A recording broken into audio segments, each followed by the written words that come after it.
কালকে জয়েন করেছি, second year. Ready transfer? জি স্যার। জয়িতা, তোমার সম্পর্কে শুনেছি, ইমপ্রেসিভ। আচ্ছা বলো তো, ওখানে কারা কারা মারামারি করছিল? আমি? হ্যাঁ তুমি বলবো না, তুমি তো ছিল ওইখানে, বলো। স্যার কেউ মারামারি করছিল না। তুমি তো নতুন এসে মিথ্যে বলা শুরু করে দিচ্ছ। স্যার আমি বলি, ওইখানে কেউই মারামারি করছিল না, একজন মারছিল আর সবাই মার খাচ্ছিল। কে মারছিল? কে মারছিল বলো, কে মারছিল? স্যার উনি।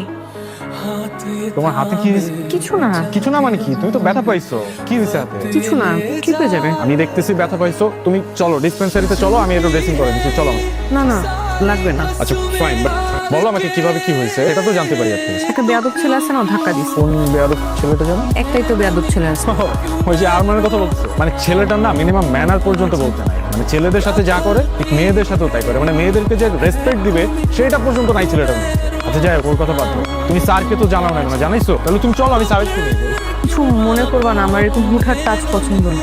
Sorry sorry, I am very sorry. তুমি চলো আমার সাথে স্যারের রুমে চলো, স্যারকে বিষয়টা জানাই, স্যার একটা সমাধান করে দেবে। চলো আমার সাথে। আমি এখানে অনেক কষ্টে আসছি, আমি পড়াশোনা করতে চাই, আমি কোনো ঝামেলা টামেলা চাই না। বাট স্টিল তোমার যদি মনে হয় যে আমাকে দরকার, you can knock me, alright? Thank you.